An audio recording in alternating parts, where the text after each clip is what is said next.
My daughter-in-law said I wouldn't get a dime from my ex-husband's $53 million inheritance. You're too old to enjoy it. When they sat down for the will reading, my lawyer read a single sentence that made them faint. I'm glad to have you here. Follow my story until the end and comment the city you're watching from so I can see how far my story has reached. The funeral flowers were still fresh when my daughter-in-law Victoria cornered me in Robert's study. The smell of lilies clung to my black dress as I stood there, surrounded by 43 years of my husband's life, while she delivered the blow that would change everything.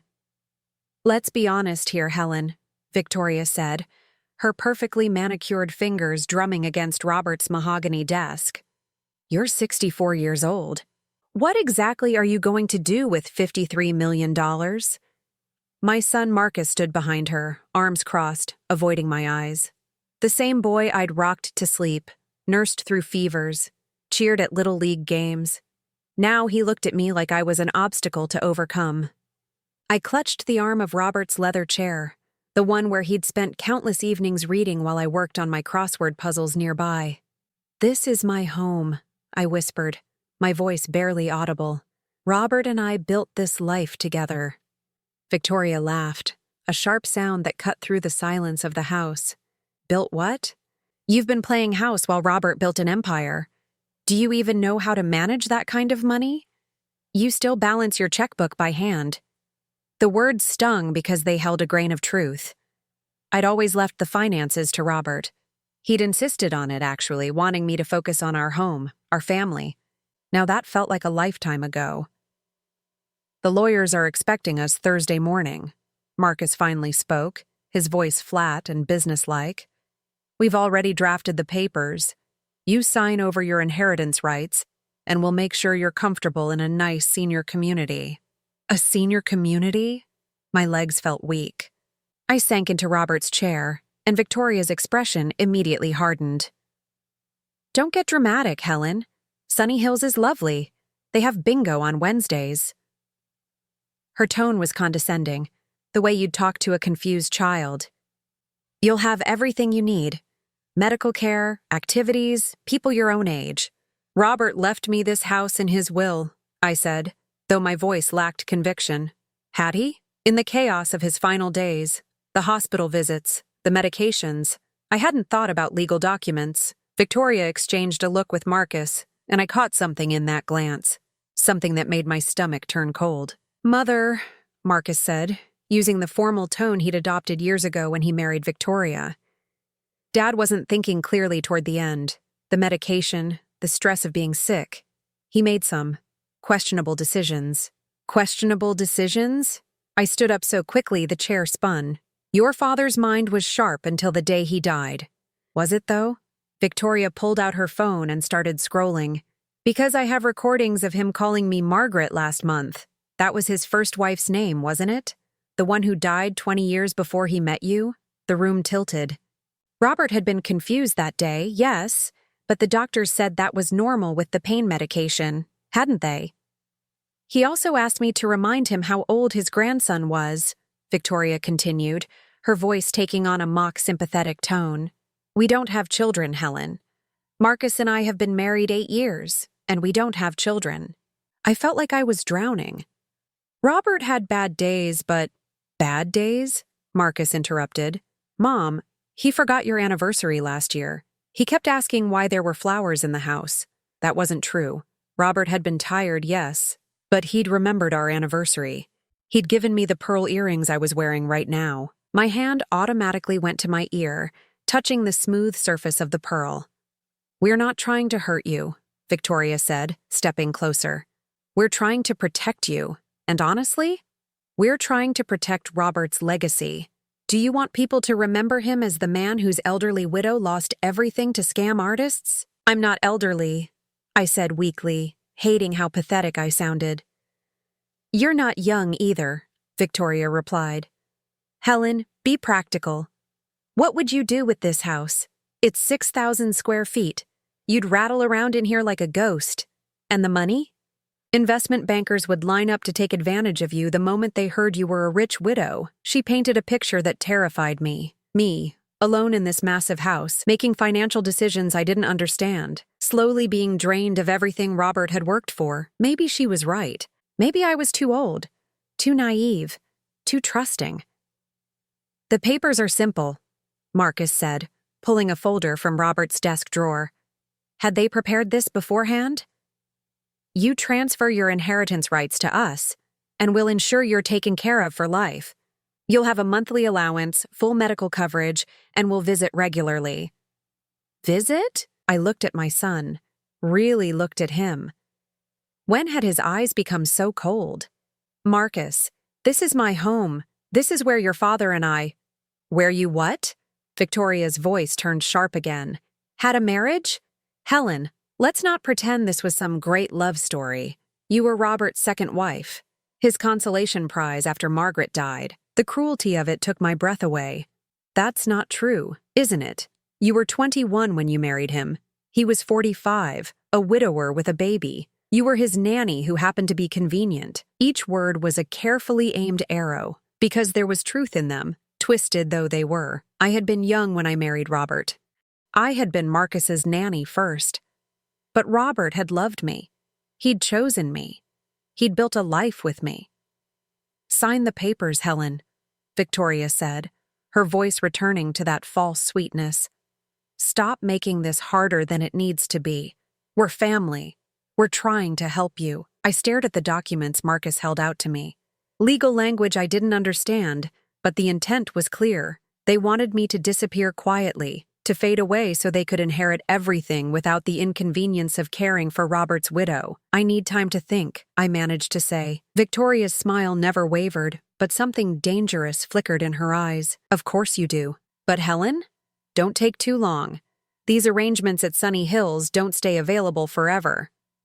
The threat was barely veiled. Sign over the inheritance, or they'd find another way to get rid of me. As they left the study, I remained frozen in Robert's chair, surrounded by his books, his awards, his photographs. In every picture where we appeared together, I looked happy. We looked happy. Had I been fooling myself for 43 years? My hands shook as I reached for the phone to call our family lawyer, but then I stopped. Did I even know his number? Robert had always handled these things. Maybe Victoria was right. Maybe I was just a naive old woman who'd been protected from the real world for too long. But as I sat there in the gathering darkness, something nagged at me. Something about the way Victoria had been so prepared, so ready with her cruel words and legal documents. Something about how quickly Marcus had produced those papers from Robert's own desk. How long had they been planning this? The house felt different now, like it was already slipping away from me. But I couldn't shake the feeling that Robert would never have left me defenseless. There had to be something I was missing, something Victoria and Marcus didn't know about. 3 days after Victoria's ultimatum, I found myself standing in Robert's bedroom at 3 a.m., unable to sleep. The bed felt enormous without him, cold despite the electric blanket I'd turned up to the highest setting. Everything in this room held memories, but tonight they felt tainted by Victoria's words. I'd been going through Robert's things slowly, trying to decide what to keep, what to donate. It was easier to focus on the practical tasks than to think about the papers Marcus wanted me to sign. But as I opened his nightstand drawer, looking for the reading glasses he'd always misplaced, my fingers brushed against something unexpected. A small digital recorder, the kind Robert used to use for dictating business letters years ago. I'd thought he'd stopped using it when he got his smartphone. My hands trembled as I pressed play. Robert's voice filled the room, weak but unmistakably lucid. "Helen, if you're hearing this, it means I'm gone and they've started their games." I nearly dropped the device. This recording was recent. I could hear the slight rasp in his voice that had developed during his illness. "I've been watching them, sweetheart, Marcus and Victoria. I know what they're planning, and I've taken steps to protect you. Don't sign anything. Whatever they tell you about me being confused or incompetent, don't believe them." My heart pounded so hard I was sure the neighbors could hear it. Robert had known. He'd known what they were planning. "Check behind my books on the third shelf, the Hemingway collection. There's something you need to see." With shaking hands, I went to his study and pulled out the Hemingway books. Behind them was a manila folder, thick with documents, bank statements, emails, photographs. As I spread them across his desk, a picture emerged that made me sick to my stomach. Bank transfers from Robert's personal account to Marcus's business. But not the legitimate ones Robert had told me about. These were smaller amounts, $50,000 here, $30,000 there, all marked as personal loans that had never been repaid. Over 2 years, Marcus had taken nearly $500,000. But that wasn't the worst part. The emails made my blood run cold. Marcus to Victoria, dated 6 months ago. The old man's getting suspicious. We need to speed up the timeline. Victoria's response: I'm working on isolating him from Helen. Already convinced him she's been spending too much money. He's starting to question her purchases. I remembered that argument. Robert had confronted me about a charge for $800 at Nordstrom. I'd been confused because I hadn't been to Nordstrom in months, but when I checked my credit card statement, there it was. I'd assumed it was a mistake and meant to call the bank, but then Robert got sicker and I forgot about it. Now I saw it clearly in Victoria's emails. Used Helen's card number for my shopping trip. Robert's already suspicious. Perfect timing. The methodical cruelty of it took my breath away. They'd been setting me up, making me look irresponsible with money while they drained Robert's accounts. I found photographs next. Pictures taken with a telephoto lens of me having lunch with my friend Dorothy at the country club. Innocent pictures, but attached notes written in Victoria's handwriting. Helen with male friend, 2:30 p.m. Tuesday. Seemed very intimate. The male friend was Dorothy's 70-year-old brother visiting from Phoenix. We'd had lunch and talked about his grandchildren, but Victoria had made it look like I was having an affair. More emails revealed their plan in horrifying detail. They'd been working to convince Robert that I was unfaithful, irresponsible with money, and possibly showing signs of dementia myself. Victoria had even researched symptoms of early-onset Alzheimer's to plant seeds of doubt in Robert's mind. Marcus to Victoria: keep pushing the angle about her memory. Ask her about conversations that never happened. When she seems confused, point it out to Dad. I remembered now. All those times Victoria had asked me about plans we'd supposedly made, conversations we'd supposedly had. When I couldn't remember them, she'd get that concerned look and suggest maybe I should see a doctor. But the most devastating discovery was an email thread about their plans for after Robert's death. Victoria to Marcus: Sunny Hills costs $3,200 a month. If we can get Helen declared incompetent, we can be her financial guardians. She'll never see a penny of the inheritance money, and we can sell the house immediately. Marcus's response: perfect. She's already isolated from her few friends. No one will question our decisions about her care. I had to run to the bathroom. The betrayal was so complete, so calculated, that my body couldn't process it. They hadn't just planned to steal my inheritance. They'd planned to have me declared mentally incompetent and locked away in a nursing home while they spent Robert's money. When I returned to the study, I found more evidence. Printed emails between Victoria and someone named Dr. Reginald Hartwell, a psychiatrist who specialized in elderly mental health evaluations. Victoria: we'll need a professional evaluation stating that Mrs. Thornton is no longer capable of managing her affairs. She's shown signs of confusion and memory loss. Can you accommodate us next week? Dr. Hartwell: I'll need to see documented evidence of cognitive decline. Can the family provide specific instances? Victoria: of course. We've been keeping detailed records. The detailed records were a file of lies. Victoria had documented every moment when I seemed confused, but she'd created most of those moments herself. Times when she'd given me wrong information about appointments, then acted concerned when I showed up on the wrong day. Times when she'd asked me about events that had never happened, then noted my memory lapses when I couldn't recall them. The picture that emerged was of a woman slowly losing her mind. If I hadn't found these documents, if I'd walked into that psychiatric evaluation unprepared, Dr. Hartwell would have declared me incompetent based on Victoria's manufactured evidence. I sat in Robert's chair, surrounded by proof of my son and daughter-in-law's betrayal, and felt something I'd never experienced before. Not just hurt or anger, but a cold, clear rage. They'd been systematically destroying my reputation, my relationship with my husband, and my future. But Robert had known. The recorder proved he'd figured out their game. And if he'd hidden these documents for me to find, what else had he prepared? I searched through more of his belongings, my movements guided by a growing determination. In his closet, behind winter coats that smelled like his cologne, I found a safe I'd never known existed. The combination was our wedding date. Inside was a letter addressed to me in Robert's handwriting, along with business cards for 3 different lawyers. Not the family attorney Marcus had mentioned, but private practices that specialized in elder law and inheritance protection. "My dearest Helen," the letter began, "if you're reading this, you found the evidence of their betrayal. I'm sorry I couldn't protect you from learning this truth, but I couldn't act without proof. I've been gathering evidence for months, and I've taken steps to ensure they cannot hurt you." The letter went on to explain that Robert had been aware of their manipulation for nearly a year.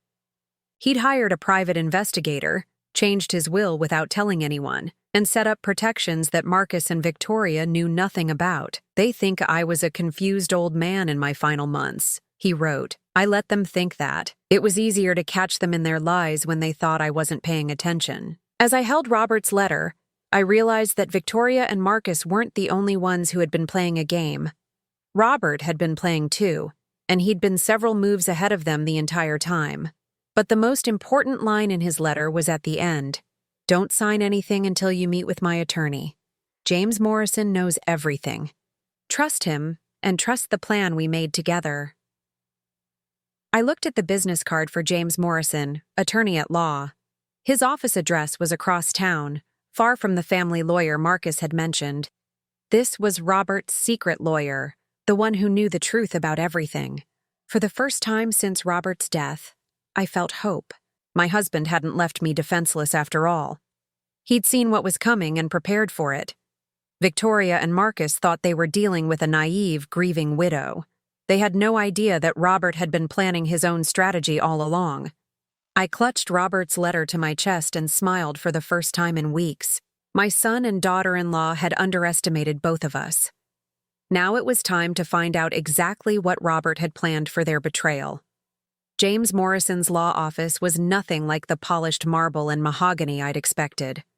Located in a modest building downtown, it felt more like a family doctor's office than a place where $53 million estates were handled. But when the receptionist led me to his private office, I understood why Robert had chosen him. The walls were lined with photographs of elderly clients, thank you letters, and certificates from organizations that protected seniors from financial abuse. This wasn't just a lawyer's office. It was a sanctuary for people like me. "Mrs. Thornton," James Morrison stood as I entered. He was younger than I'd expected, maybe 50, with kind eyes behind wire-rimmed glasses. "I've been waiting for your call. Robert said you'd find your way here when you were ready. He told you I would come?" "He told me many things." James gestured to a comfortable chair across from his desk. "Your husband was a very thorough man, Mrs. Thornton, very protective of the people he loved." I settled into the chair, clutching my purse with Robert's letter inside. "How long did you know about Marcus and Victoria?" "Robert first contacted me 8 months ago. He suspected something was wrong but couldn't prove it. Over the next several months, we built a case together." James pulled out a thick file labeled Thornton Estate, Confidential. "Your husband was smarter than his son gave him credit for." The word son came out with a slight edge, and I realized James had seen the evidence of Marcus's betrayal too. "Robert hired a private investigator," James continued, opening the file. "A former FBI agent named Sarah Chen. She documented everything. The financial theft, the manipulation, the plans to have you declared incompetent."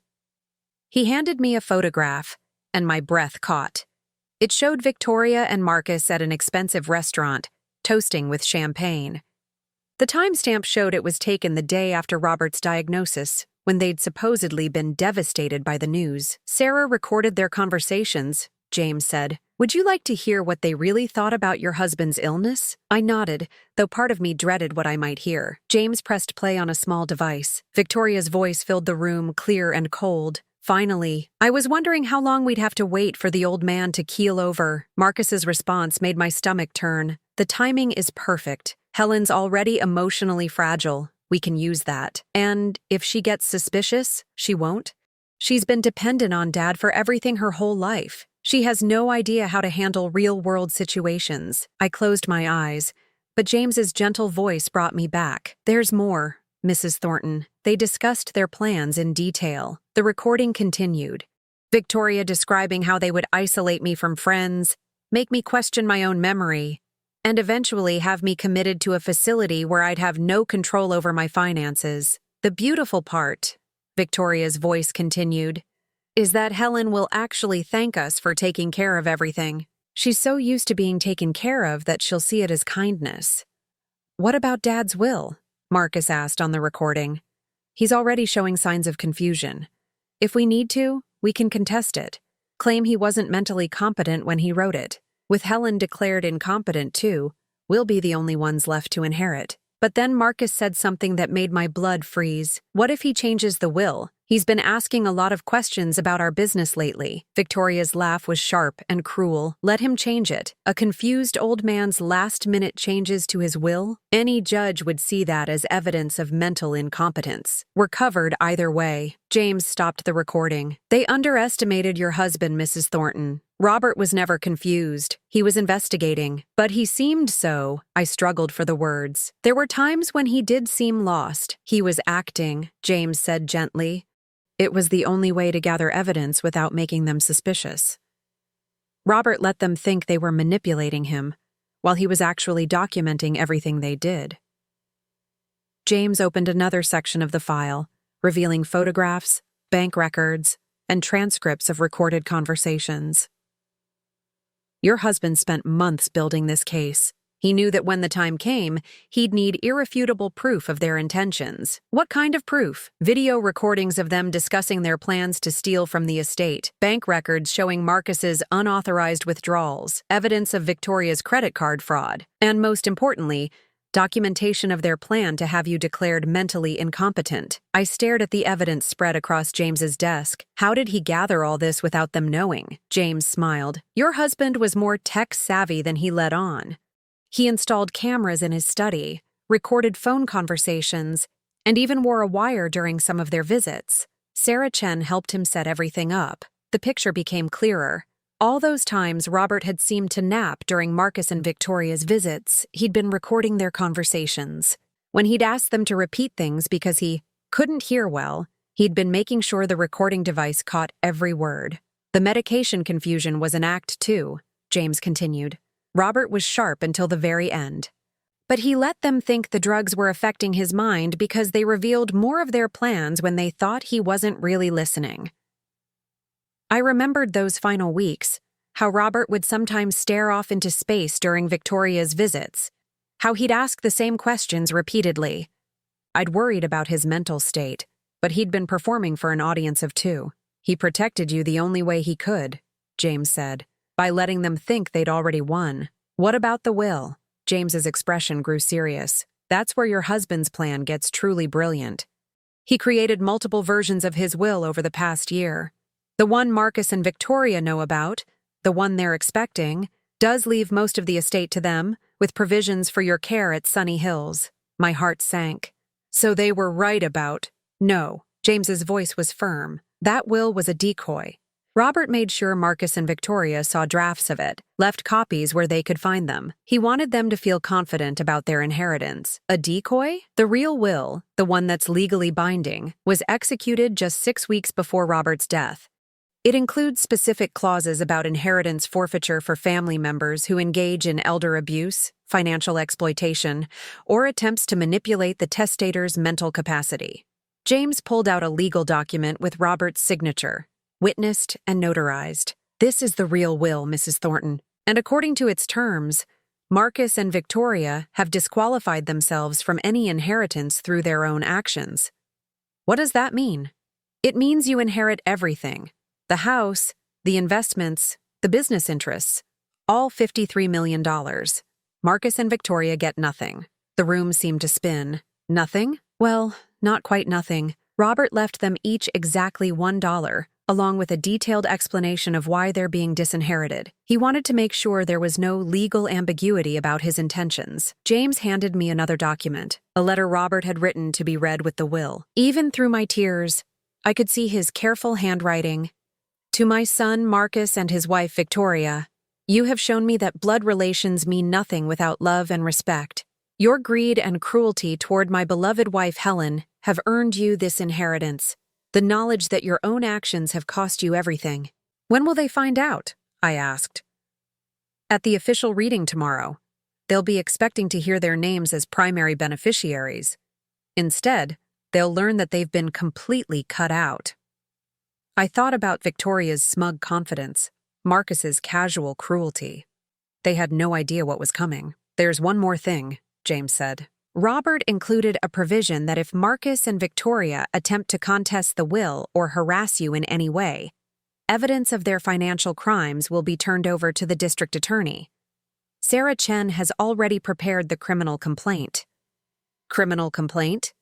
Marcus embezzled nearly $500,000 from your husband's accounts. Victoria committed credit card fraud and conspiracy to commit elder abuse. Robert documented everything, but he gave them a choice: accept their disinheritance quietly or face prosecution. The full scope of Robert's plan was breathtaking. He hadn't just protected me financially. He'd created consequences for every aspect of their betrayal. Why didn't he tell me? I asked. James's expression softened. He wanted to, but he was afraid you might try to stop him, or that you might accidentally reveal something to Marcus. He knew how much you loved your son, despite everything. I did love him, I whispered. I still do. Robert understood that. That's why he gave Marcus and Victoria multiple chances to change their behavior. Right up until the end, if they had shown any genuine care for you, he might have reconsidered. But they hadn't. They doubled down on their cruelty, convinced that Robert was too confused to stop them. Tomorrow's reading is at 10 a.m., James said. Are you ready for this? I looked at the evidence of my husband's love and protection spread across the desk. Robert had spent his final months not just fighting his illness, but fighting for my future. He'd outmaneuvered two people who thought they were smarter than him, and he'd done it all while letting them think he was helpless. Yes, I said, surprising myself with the strength in my voice. I'm ready. As I left James Morrison's office, I realized that tomorrow would be more than just a will reading. It would be the moment when Marcus and Victoria discovered that they'd been playing a game they'd already lost against an opponent they'd never really understood. The conference room at Morrison & Associates felt like a courtroom.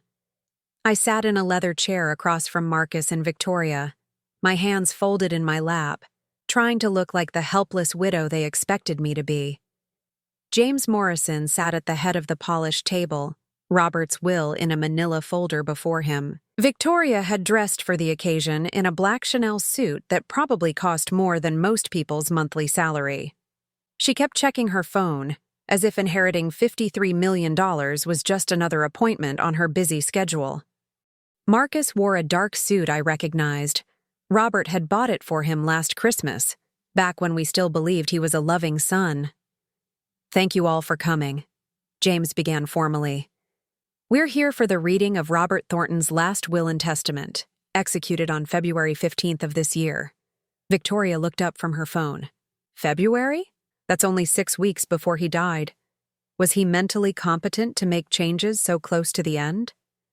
I watched James's face remain perfectly neutral. Mr. Thornton was thoroughly examined by 2 independent physicians before executing this will. Both certified his mental competency. Marcus leaned forward. What kind of changes are we talking about? All will be revealed in due course, James replied. The will specifically requests that it be read in its entirety before any questions are entertained. He opened the folder, and I noticed his hands were steady. Mine were trembling slightly, so I clasped them tighter in my lap. I, Robert Thornton, being of sound mind and body, do hereby declare this to be my last will and testament, revoking all previous wills and codicils. Victoria smiled slightly. She thought she knew what was coming. First, to my beloved wife Helen Thornton, who has been my companion, my comfort, and my greatest joy for 43 years of marriage. I felt tears threatening and blinked them back. Even in a legal document, Robert's love came through. To Helen, I leave my personal effects, including all jewelry, photographs, and items of sentimental value. I also leave her the house at 1247 Maple Ridge Drive, along with all furnishings and contents. Marcus nodded approvingly. That matched what they'd expected. The house and personal items for me, the money for them. Additionally, James continued, I leave to Helen the sum of $500,000 for her immediate needs and comfort. Victoria shifted in her seat. $500,000 was more than they'd anticipated for me, but it still left over $50 million for them. Now, to my son Marcus Thornton. Marcus straightened up, his expression already showing the smugness of anticipated wealth. To Marcus, I leave the sum of $1. The words hung in the air like a physical blow. Marcus blinked rapidly, as if he'd misheard. I'm sorry. Could you repeat that? Victoria's voice was sharp. $1, James repeated clearly. There must be a mistake, Marcus said, his voice rising. Read it again. James continued without acknowledging the interruption.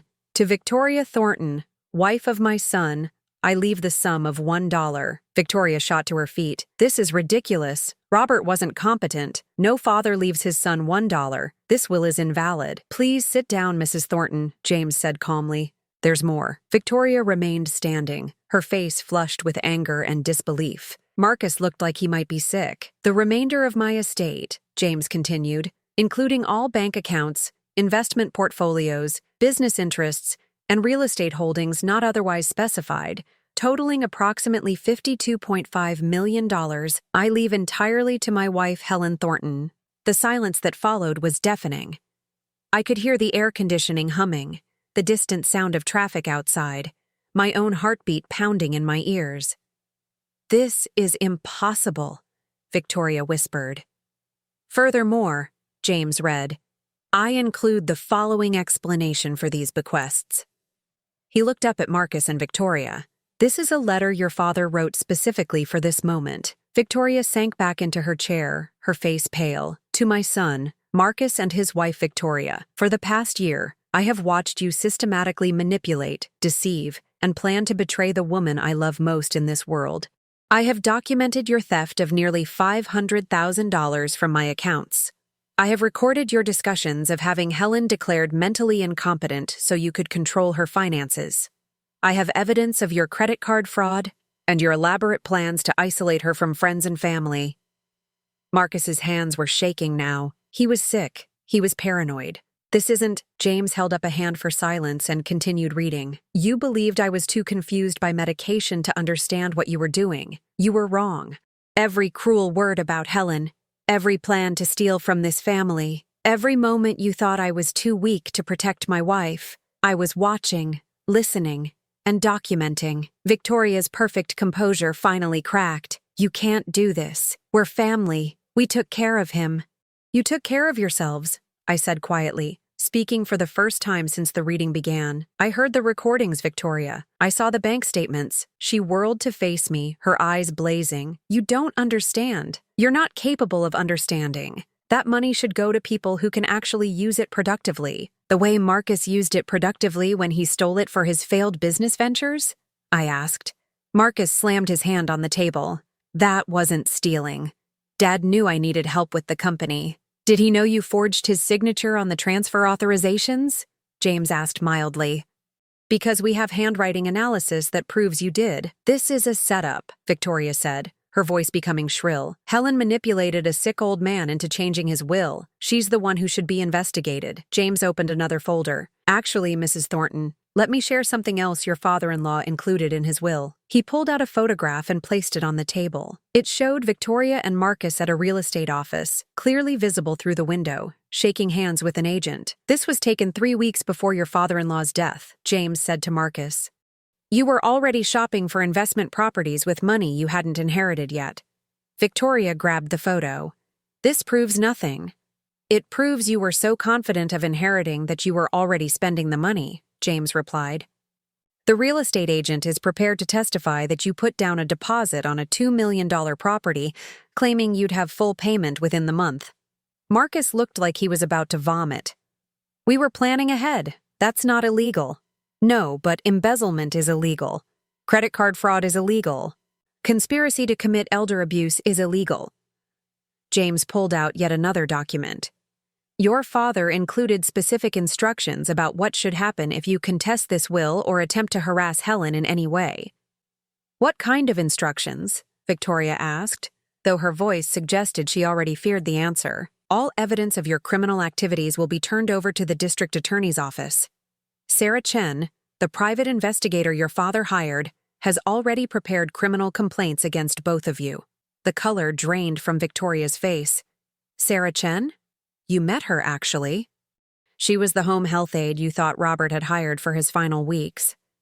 She recorded every conversation you had in that house. I remembered the quiet woman who'd helped with Robert's care. I'd liked her immediately, thought she was especially good at making Robert comfortable.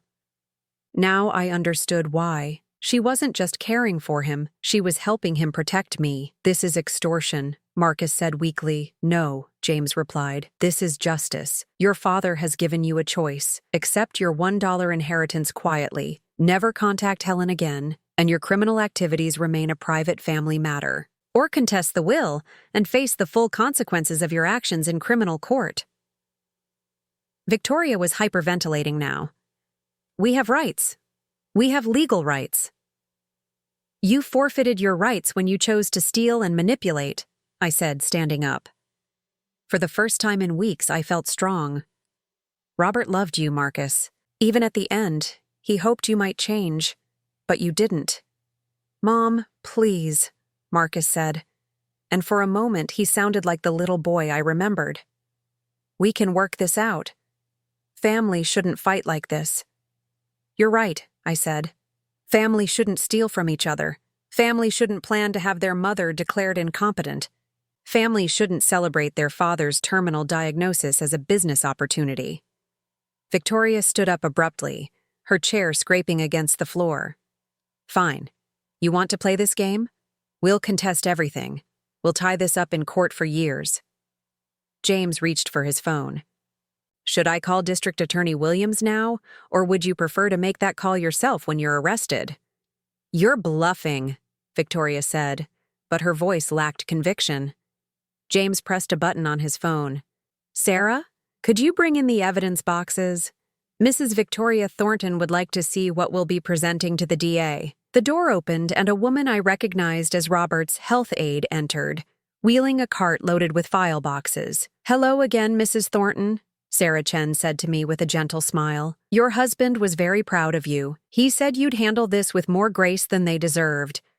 Victoria stared at the boxes of evidence, months of documented theft, manipulation, and conspiracy. The weight of it seemed to finally hit her. How long do we have to decide? Marcus asked quietly. The will reading is complete, James said. You have 24 hours to inform me of your decision. Accept the terms quietly, or face criminal prosecution. Victoria grabbed her purse and headed for the door. This isn't over, she said, but her threat sounded hollow. Marcus lingered for a moment, looking at me with something that might have been regret. Mom, You made your choice, I said. You made it months ago. He nodded slowly and followed Victoria out of the conference room. As the door closed behind them, I sank back into my chair, suddenly exhausted. James and Sarah were organizing papers, but I just sat there, trying to process what had just happened. Mrs. Thornton? James's voice was gentle. Are you all right? I looked up at him, this young lawyer who had helped my husband orchestrate the most complex act of love I'd ever witnessed. I think, I said slowly, I'm better than all right. For the first time in months, I think I'm free. As I walked out of that conference room, I realized that Robert had given me more than just financial security. He'd given me proof that I was worth protecting, worth fighting for. Tomorrow, I would start the first day of the rest of my life, and for the first time in years, that life belonged entirely to me. 22 hours after the will reading, my phone rang. Marcus's name appeared on the screen, and for a moment I considered not answering. But something in me needed to hear what he had to say. Mom?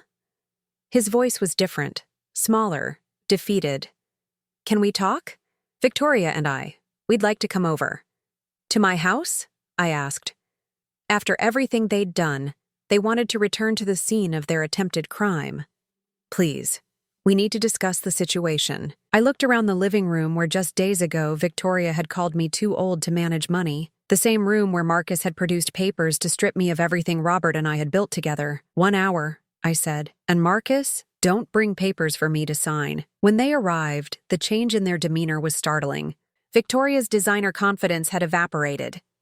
She looked older somehow, her makeup unable to hide the stress lines around her eyes. Marcus couldn't meet my gaze as they settled uncomfortably on the couch where they'd once sat so smugly. "We've been thinking about what the lawyer said," Victoria began, her voice lacking its usual sharp edge.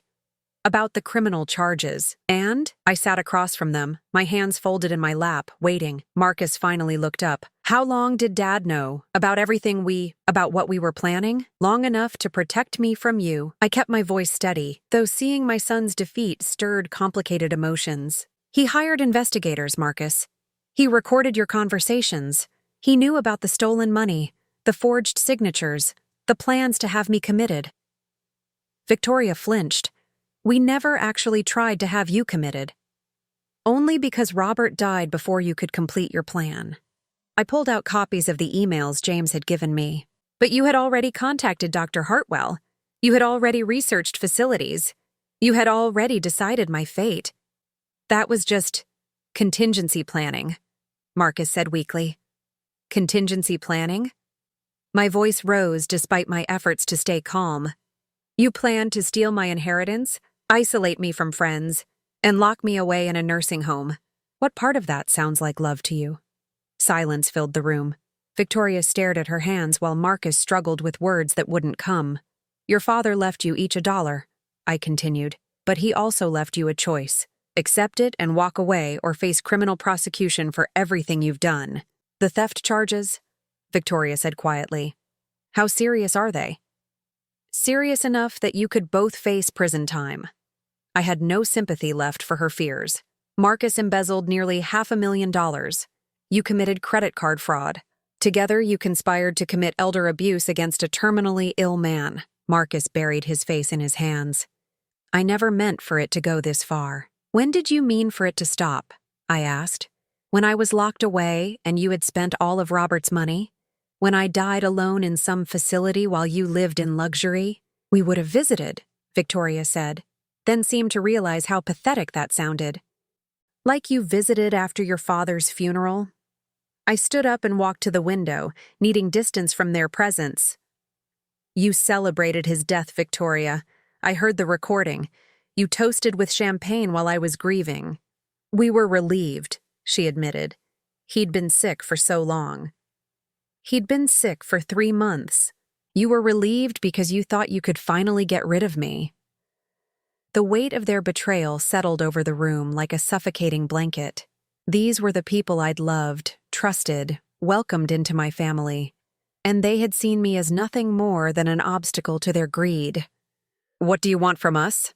Marcus asked finally. I turned back to face them. "I want you to leave my house and never contact me again." "That's it?" Victoria looked surprised. "You're not going to press charges? That depends entirely on you." I sat back down, but kept my distance. "Your father gave you a way out.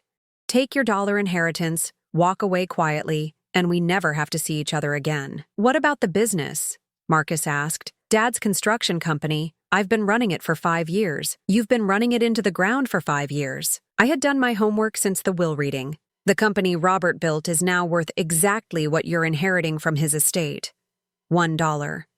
Marcus's face crumpled. "I tried to make it work. The economy, the competition. You tried to use it as your personal piggy bank.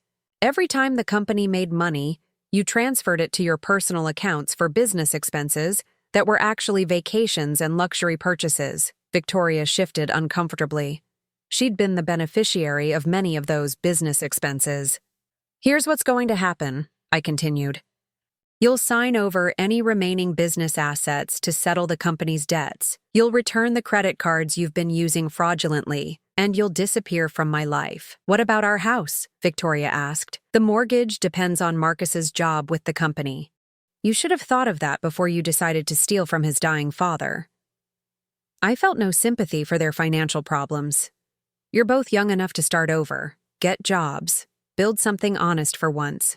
Marcus looked around the living room, taking in the family photos on the mantel, the comfortable furniture Robert and I had chosen together, the life he'd tried to steal from me. "I'm sorry, Mom," he said, and for the first time since they'd arrived, his voice sounded genuine. "I know that doesn't fix anything, but I am sorry." "For which part?" I asked. "For stealing from your father? For planning to have me committed? For celebrating his death? Or just for getting caught?" He didn't answer, which was answer enough. Victoria stood up abruptly. "We need to discuss this privately. This is a big decision." "No," I said firmly. "There's nothing to discuss. You have until tomorrow morning to inform James Morrison of your decision, accept the inheritance terms, or face criminal charges." "You're really going to destroy your own son?" Victoria's mask slipped, revealing the calculating woman underneath. "What would Robert think about you sending Marcus to prison? Robert is the one who gathered the evidence against him." I stood up, my patience finally exhausted. "He's the one who set up the criminal complaints. Even dying, your husband was a better father than either of you deserved." "He wasn't my husband," Victoria snapped. "He was my father-in-law, and he was a controlling old man who couldn't stand the thought of anyone else having influence over his precious son." The venom in her voice revealed what I'd suspected all along. Victoria had hated Robert, had resented his place in Marcus's life, and had seen his death as liberation rather than loss. "Get out," I said quietly. "Helen," Marcus started, "get out of my house. You have your choice to make. Make it somewhere else." They left without another word, Victoria's heels clicking angrily on the hardwood floor, Marcus following behind her like a defeated shadow. After they were gone, I sat in Robert's favorite chair and pulled out the final letter he'd left for me, the one James had given me privately after the will reading. "My dearest Helen," it began, "if you're reading this, it means you've faced them down and sent them away. I'm proud of you, even though I'm not there to tell you so." The letter went on to explain more of his reasoning, his pain at discovering Marcus's true nature, his determination to protect me from their cruelty. "I know you're wondering if we should have tried harder to reach him, to fix whatever went wrong in raising him. But some people choose their path, Helen. Marcus chose greed over love, manipulation over honesty. That wasn't our failure. It was his." Robert had included instructions for my new life, bank account information, contact details for financial advisors he trusted, suggestions for how to use the wealth in ways that would bring me joy rather than stress. "Don't let their betrayal make you bitter," the letter continued. "You have decades ahead of you, and you deserve to spend them with people who value your kindness, your intelligence, your beautiful heart. I'm sorry I can't be there to share those years with you, but I'll rest easier knowing you're free to find happiness on your own terms." The final paragraph brought tears to my eyes. "You were never too old to deserve love, respect, and security. Don't let anyone, not even our son, convince you otherwise. You are worth protecting, worth cherishing, worth fighting for. I hope my final act as your husband proved that to you." As I folded the letter carefully, I realized that Robert had given me more than financial independence. He'd given me validation, proof that I was worth the elaborate plan he'd constructed to protect me. After months of being told I was too old, too confused, too dependent, I finally had evidence that I was valuable enough for someone to fight for. The phone rang again, interrupting my thoughts. This time, it was James Morrison. "Mrs. Thornton, I wanted to let you know that Marcus and Victoria just called. They've accepted the terms of the will. No contest, no further contact with you, and they'll return all property that rightfully belongs to the estate." I felt a weight lift from my shoulders that I hadn't even realized I was carrying. "There's one more thing," James continued. "Sarah Chen asked me to give you a message from your husband. He wanted you to know that he'd hidden something special for you to find when you were ready for it. Check behind the loose floorboard in his study, under the Persian rug." After hanging up, I went to Robert's study and moved the heavy rug he'd loved so much. Sure enough, one of the floorboards was slightly raised. Underneath, wrapped in waterproof plastic, was a small wooden box I'd never seen before. Inside were letters, dozens of them, all addressed to me in Robert's handwriting, all dated during his illness. Love letters he'd written when he thought I wasn't watching, when he was supposed to be napping or resting. The first one was dated just a week after his diagnosis. "My darling Helen, I'm not afraid of dying, but I'm terrified of leaving you vulnerable to people who would hurt you. I promise I'll find a way to protect you, even after I'm gone." Each letter chronicled his growing awareness of Marcus and Victoria's betrayal, his pain at discovering their true nature, and his determination to shield me from their cruelty. But more than that, they were filled with memories of our life together, expressions of love and gratitude for the 43 years we'd shared. The last letter was written just days before he died. "Helen, my time is almost up, but my love for you will outlast everything Marcus and Victoria try to do to us. You gave me the best years of my life. Now let me give you the freedom to enjoy whatever years you have left." Sitting surrounded by Robert's final love letters, I understood that tomorrow wouldn't just be the first day of my new financial independence. It would be the first day of the rest of my life, a life where I would never again have to question my worth or accept anyone's cruelty. Robert had made sure of that. 6 months after the will reading, I stood in the garden of my new home, watching the sunrise paint the mountains in shades of gold and pink. The house was smaller than the mansion Robert and I had shared, but it was mine in a way that felt completely different. Every choice, from the pale yellow kitchen walls to the reading nook by the largest window, reflected my own preferences rather than what someone else expected of me. The move had been liberating in ways I hadn't anticipated. Leaving behind the house where Marcus and Victoria had plotted against me felt like shedding an old skin. Here, in this cozy craftsman cottage on 3 acres outside the city, I could finally breathe. My morning routine had changed too. Instead of waking up to anxiety about what fresh manipulation awaited me, I woke up excited about the day ahead.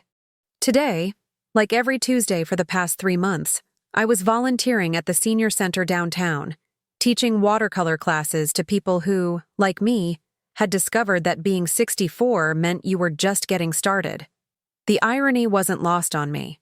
Victoria had insisted I was too old to manage my own affairs, yet here I was, managing not just my substantial inheritance, but using it to enrich other people's lives. The scholarship fund I'd established for senior citizens returning to college had already helped 12 people pursue dreams they'd thought were beyond their reach. As I sipped my coffee and reviewed my plans for the day, the phone rang. For a split second, old fears surfaced. Would it be Marcus or Victoria, trying once more to worm their way back into my life? But caller ID showed it was Dorothy, my oldest friend, calling with her usual morning check-in. "How's the free woman today?" Dorothy asked, her voice warm with affection. She'd been one of the few people who'd seen through Victoria's manipulations from the beginning, though I'd been too blind to listen to her warnings at the time. "Free and getting freer every day," I replied, settling into the window seat where I could watch the birds at my new feeders. "I'm heading to the gallery this afternoon to look at spaces for the art show." The art show had been Dorothy's idea. "You've been painting again," she'd said last month, looking at the canvases that had been accumulating in my spare bedroom. "These are beautiful, Helen. People should see them." I'd been hesitant at first. Displaying my art felt vulnerable, exposed. But then I realized that vulnerability was just another form of freedom, the freedom to share parts of myself I'd kept hidden for years. "Any word from you-know-who?" Dorothy asked carefully. She never used Marcus's name anymore, referring to him only as you-know-who, with the same tone she might use for an unpleasant disease. "Nothing. James says they've relocated to Phoenix. Fresh start, apparently." I'd heard through mutual acquaintances that Marcus had taken a job with a construction company there, starting over at the bottom. Victoria was working as a sales associate at a department store.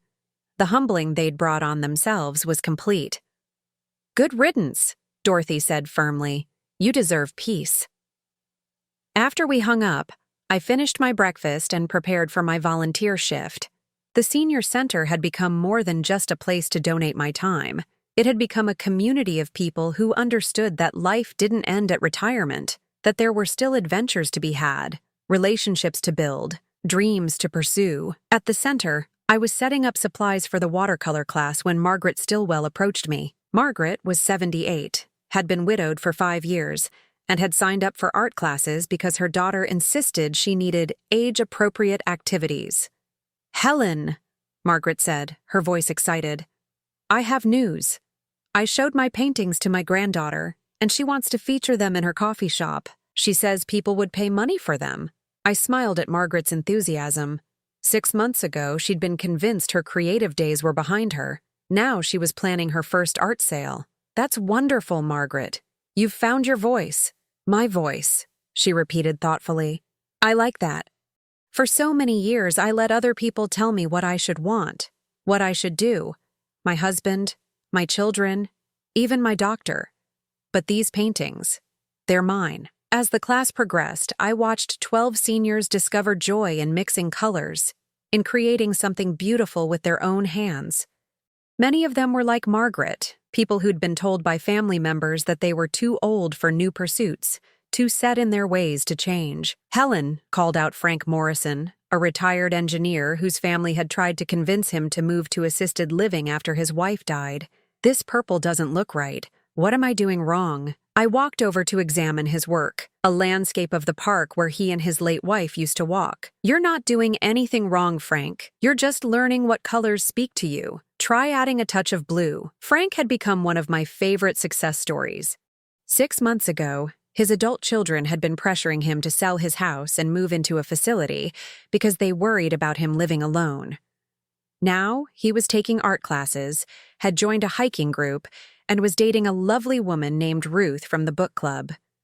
My kids don't understand why I won't move to Sunny Meadows, he'd confided to me last week. They keep saying it would be easier for everyone, but easier for who? Not for me. I'd encouraged Frank to stand firm, the same way Robert had encouraged me to stand firm against people who wanted to control my choices. After the art class, I drove to the gallery district downtown to meet with Maria Santos, the owner of Sunrise Gallery. Maria was a dynamic woman in her 50s who specialized in showcasing work by artists over 60. Society has this strange notion that creativity peaks in youth, Maria had told me when we first met. But in my experience, some of the most powerful art comes from people who've lived long enough to understand what really matters.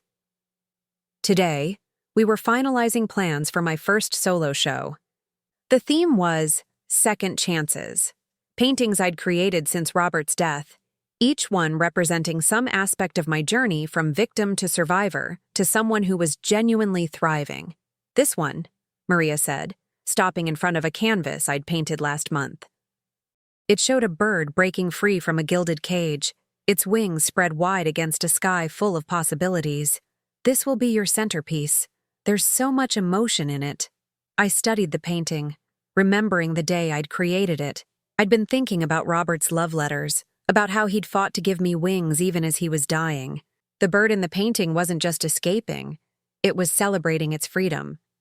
I want to donate 20% of any sales to the senior center, I told Maria, for their arts program. That's generous, Maria smiled, but not surprising. I've heard about your scholarship fund. Word had gotten around about my various charitable endeavors. It felt strange to be known for giving rather than taking, for building rather than destroying. Victoria had been wrong about so many things, but perhaps the most wrong she'd been was her belief that older people couldn't make a meaningful impact. As I drove home that afternoon, I took a detour past the house Robert and I had shared. New owners had moved in, a young family with small children. I could see toys scattered in the yard, bicycles on the front porch. The house looked happy again, alive in a way it hadn't been during those final months when it was filled with Marcus and Victoria's toxic energy. I felt no sadness looking at it now, only gratitude. That house had sheltered my marriage, raised my son, and ultimately revealed the truth about the people in my life. Now it was serving a new family, just as I was serving a new purpose in my own life. Back home, I poured myself a glass of wine and sat on my back porch, watching the sunset paint the mountains in brilliant shades of orange and purple. The silence was complete. No manipulative phone calls, no guilt trips, no one questioning my decisions or my worth. My phone buzzed with a text from Sarah Chen, the investigator who'd helped Robert protect me.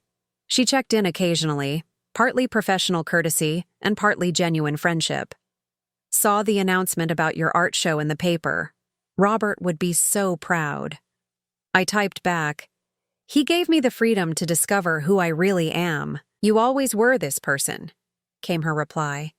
"You just needed someone to clear away the obstacles so you could shine." As darkness settled over the mountains, I pulled out one of Robert's letters, not to grieve, but to remember.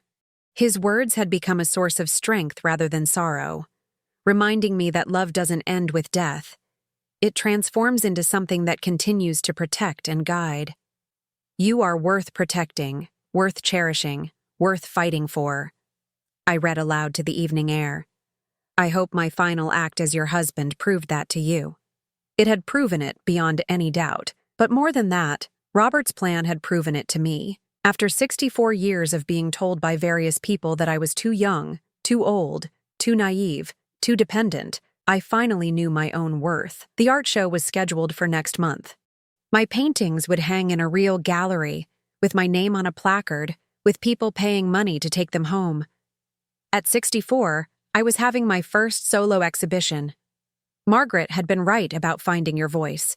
For too many years, I'd let other people speak for me. My parents when I was young, Robert when I was married, and finally Marcus and Victoria when I was grieving. But Robert's final gift hadn't just been money or security. It had been the space to discover that I had a voice of my own, and that voice had something valuable to say. Tomorrow, I would teach another watercolor class, continue planning the art show, and maybe start the novel I'd been thinking about writing. There would be lunch with Dorothy, a yoga class at the community center, and dinner with Frank and Ruth and some of the other friends I'd made since claiming my independence. At 64, I was just getting started. The mountain air was crisp and clean, carrying the scent of pine and possibility.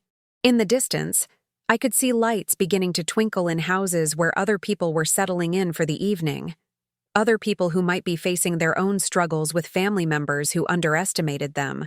Other people who might need to hear that it's never too late to choose freedom over security, authenticity over approval. I smiled, thinking about the title I'd chosen for my art show. Late Bloomer, a celebration of second chances. Victoria had been wrong about almost everything, but she'd been especially wrong about one thing. I wasn't too old to start over. I was exactly the right age to begin. As I locked up my cottage and prepared for bed, I realized that this wasn't just the end of a difficult chapter in my life. It was the beginning of the story I'd always been meant to write, one where the heroine discovers that the most beautiful gardens often bloom in unexpected seasons, and that sometimes the greatest gift you can give yourself is the courage to plant new seeds, even when others insist the growing season is over. Now I'm curious about you who listened to my story. What would you do if you were in my place? Have you ever been through something similar? Comment below, and meanwhile, I'm leaving on the final screen 2 other stories that are channel favorites, and they will definitely surprise you. Thank you for watching until here.